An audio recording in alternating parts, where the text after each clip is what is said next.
l'invité de la matinale. KTO Radio. Une étude Santé publique France avec l'INSERM publiée fin avril dernier montre que la première cause de décès chez les jeunes mères est liée à un suicide suite à une dépression post-partum en France. On y apprend également qu'une femme sur 5 connaît une dépression dans les semaines et les mois qui suivent son accouchement. Un enjeu de santé publique donc et une étape douloureuse par laquelle est passée notre invitée ce matin. Bonjour Isor Armanet. Bonjour Maxence. Merci beaucoup d'être avec nous ce matin sur KTO Radio.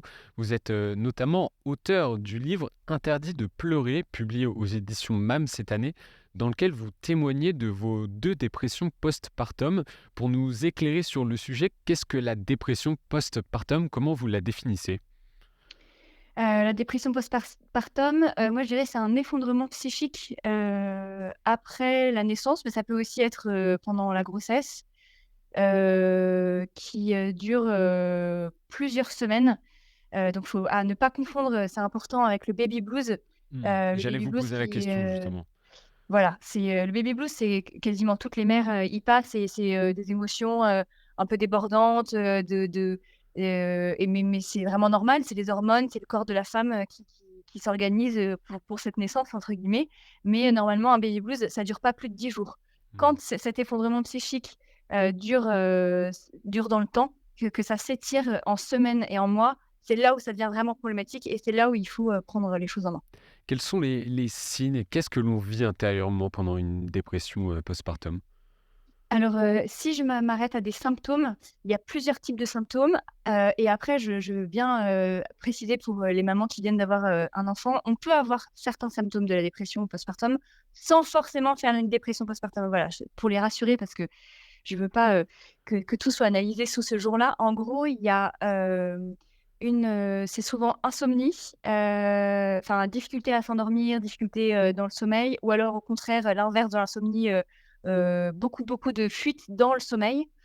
Il y a une perte de poids, une perte d'appétit, une incapacité à gérer le quotidien, à faire face à des événements vraiment concrets du quotidien. Il peut y avoir aussi beaucoup d'angoisse, beaucoup d'inquiétude, sur l'avenir, sur l'existence de ce petit bébé, sur son futur, sur ses capacités parentales. Qu'est-ce qu'il y a d'autre? Il y a les phobies d'impulsion, justement, qui sont des pensées qui nous viennent de manière impulsive et qui peuvent faire très peur parce que c'est souvent des images où on a l'impression qu'on va faire du mal à son bébé, Vous, ça vous mais est c'est arrivé pas. Oui, c'est ça, moi ça m'est arrivé, effectivement. Mais c'est pas du tout une preuve qu'on va faire du mal à son enfant. Au contraire, c'est juste le cerveau qui alerte et qui prévient de ce dont on a peur. C'est voilà, donc il faut être très sûr de ça. Et puis il y a aussi, quand vraiment ça devient encore plus grave, il y a les envies morbides, mortifères, envies suicidaires. Comment vous êtes-vous rendu compte que vous étiez en dépression postpartum? Alors grâce au regard de ma famille parce que j'étais beaucoup dans le déni au départ et c'est ma mère et puis son mari qui est médecin, c'est lui en fait qui a posé le mot dépression, avec des termes très médicaux et donc du coup, je pense que ça m'a vraiment forcée à voir la vérité et en fait, eux, ils se sont appuyés, je pense, sur l'état dans lequel j'étais. C'était vraiment, j'avais beaucoup de mal à gérer le quotidien, donc j'étais inquiète de tout. J'arrivais pas à m'organiser, enfin chaque, s faire partir une machine ou préparer une soupe, je c'est vraiment des exemples basiques, mais Mmh. ou même m'habiller, ça me demandait beaucoup d'énergie, c'était très compliqué. Et puis, voilà, je pense que c'était des grandes crises d'angoisse, beaucoup de questions, j'avais toujours peur que mon enfant aille mal, soit malade, donc j'avais comme le mari de ma mère était médecin, je pense que je lui demandais tous les jours de vérifier si mon nourrisson allait bien, en fait. Enfin, c'était trop, j'étais dans donc voilà, c'est grâce à eux, en fait. C'est eux qui ont vu les choses.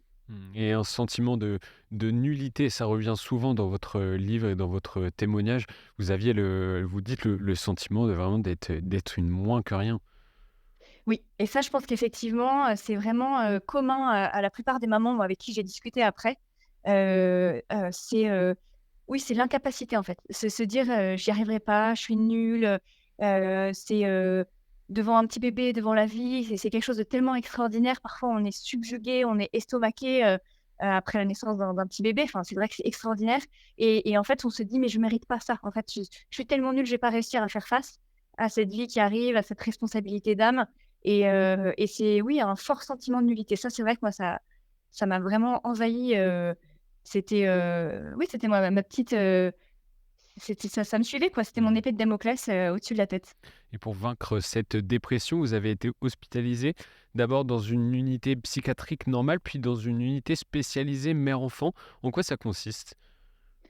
Alors ce sont des unités qui sont vraiment, super et je pense que j'ai eu, dans mon malheur, j'ai eu vraiment énormément de chance d'avoir, des places en fait, d'avoir une place dans cette unité. Mmh. C'est, une unité psychiatrique qui est reliée à un hôpital, donc qui est vraiment, enfin, complètement dans le système, de santé français et en revanche dans cette unité, il y a, des infirmières, des auxiliaires de puériculture, des pédopsychiatres et c'est vraiment que des soignants qui sont spécialisés dans la petite enfance, mais aussi, dans la santé, bah, mentale, et qui vont, faire en sorte de reconstruire le lien entre la mère et l'enfant, en partant, du principe qu'il faut pas les séparer justement et du coup, ça c'est des mères qui sont hospitalisées avec leur bébé et tout le quotidien qui peut du coup parfois être, difficile quand on n'a pas la force psychique, de gérer, le quotidien est pris en charge en fait par ces soignants. Mmh. Comment avez-vous vécu ces hospitalisations? On imagine que c'est pas simple, il y a une forme de tabou derrière, la santé mentale aujourd'hui? Alors au début, j'ai eu, extrêmement honte. J'ai Mmh. vraiment été, complètement noyée dans la honte. Je voulais le dire à personne, je voulais que vraiment taire, ce qui m'arrivait et puis en fait, au fil du temps, je me suis rendu compte que j'avais besoin en fait, des autres. J'avais besoin de mes proches, de ma famille, de mes amis, donc je l'ai dit. J'ai aussi eu la chance de voir que les réactions étaient très bienveillantes et très compatissantes. En fait, la première hospitalisation, moi, ça m'a fait, c'est dans le service, entre guillemets «classique». Là, c'était très dur parce qu'on n'a pas réussi vraiment à m'expliquer ce que j'avais. En plus, j'étais séparée de ma petite fille, donc c'était, très brutal. En revanche, à partir du moment où je suis arrivée, dans l'unité mère bébé, j'ai vraiment trouvé que j'étais, beaucoup plus adaptée à ce que je vivais, que je retrouvais ma fille, je pouvais poser, toutes les questions, sans paraître, idiote. Enfin, il y avait vraiment pas de tabou, on était là pour m'accompagner, en fait, pour m'aider à devenir mère, pour prendre confiance en moi et du coup, c'était quand même plus facile, je pense que c'est vraiment là où j'ai accepté ce qui m'arrivait et où c'est là où c'est «le chemin de la guérison» entre guillemets est allé plus vite. Mmh. Isor Armanet, ça m'intéresse de savoir pourquoi vous avez décidé de livrer au monde, à tout à chacun, ce témoignage très intime? J'avais vraiment envie, de dire aux autres mamans, qui, vivent, ça, vous n'êtes pas seules et vous n'êtes pas folles et surtout, je vous promets que ça va passer. C'était vraiment ce que j'avais envie de dire.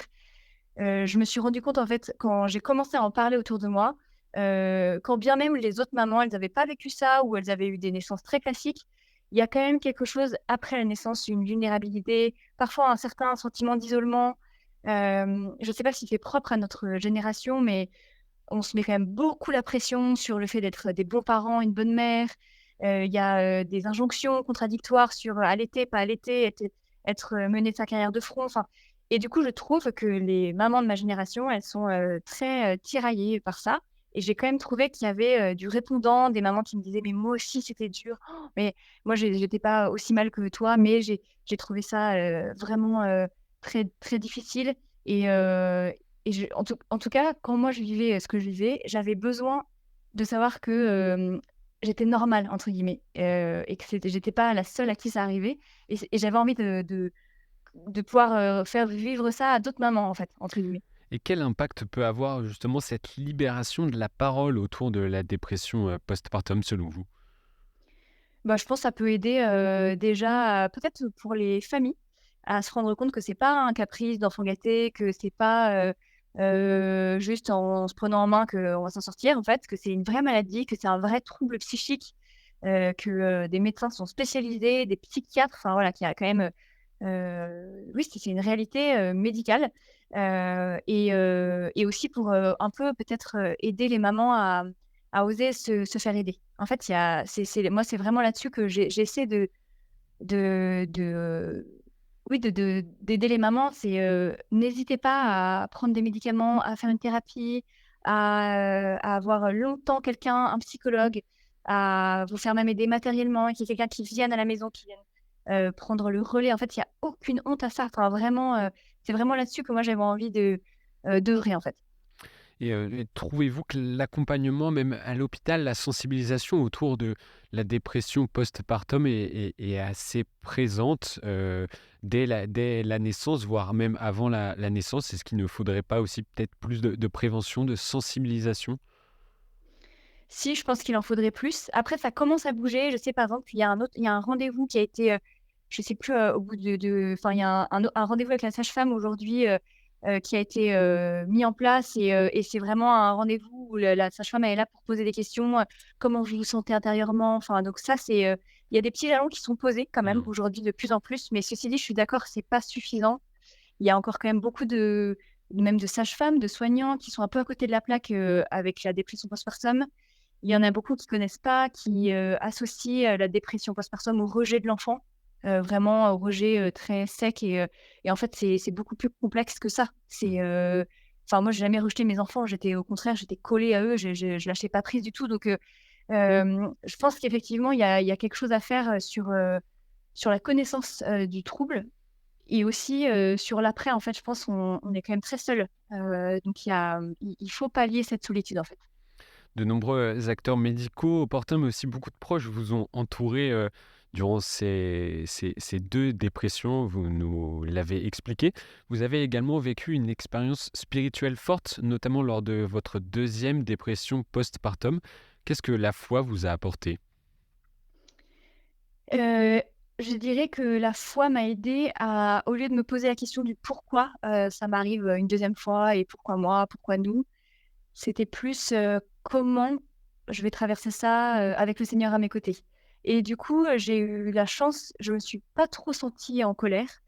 En fait, je me suis sentie très accompagnée, heu, par la présence, du Christ. Je me suis sentie vraiment, pas du tout seule, et c'était très fort, en fait. Ça m'a vraiment, encore aujourd'hui, ça nourrit ma vie spirituelle, heu, de de ce Dieu qu'on a, qui est un Dieu qui s'est fait homme, qui a souffert, en fait, qui a vraiment souffert, enfin, qui a souffert la détresse. Ça m'a beaucoup parlé, en fait, ce qui s'est passé, enfin, ce que Jésus vit, dans le jardin des Oliviers, quand, juste avant la Passion, où il voit le mal arriver, et il est terrorisé, et il est vraiment seul en plus, il est tout seul, ses apôtres dorment, et j'ai été très, très touchée par ça, et je me suis sentie, en fait, vraiment, j'ai senti que d'avoir un Dieu qui avait souffert, ça me rejoignait dans ma souffrance, en fait, et c'était beau, enfin, oui, c'est ça vraiment, ça m'a beaucoup aidée. Et en quelques mots, Isor Armanet, pour conclure cette interview forte de votre expérience de rédemption, quels conseils vous pourriez donner à une jeune maman confrontée à une dépression ou qui est peut-être même enceinte et qui attend d'accoucher? Alors, le 1er, c'est, il faut, parler. Vraiment, parlez-en au mari, aux parents, aux proches, il faut parler, et ensuite, ne pas hésiter à se faire aider. Au départ, ça peut être juste une aide matérielle, quelqu'un qui vient faire quelques nuits, qui vient juste prendre le bébé 1 heure, 2 heures, pour que la maman, elle puisse souffler, aller se doucher, se faire couper les cheveux, enfin vraiment des choses toutes bêtes. Et puis si c'est un état qui dure trop longtemps, qui s'étire, aller voir quelqu'un, un psychologue, un psychiatre, ne pas hésiter à regarder sur internet. Il y a une association qui s'appelle Maman Blues, qui propose, des référentes par région, qui connaissent, des bons numéros, qui connaissent des bons professionnels.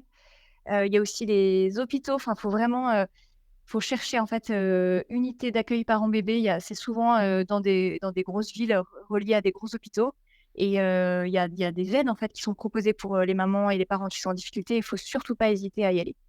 Merci beaucoup, Isor Armanet, d'avoir témoigné de votre expérience et de nous avoir éclairé sur la dépression post-partum. Je rappelle à nos auditeurs et nos auditrices votre livre Interdit de pleurer, publié aux éditions MAM. Merci beaucoup encore une fois et belle journée et belle continuation, Isor Armanet. Bah, merci, de m'avoir posé toutes ces questions. Merci. Bonne journée.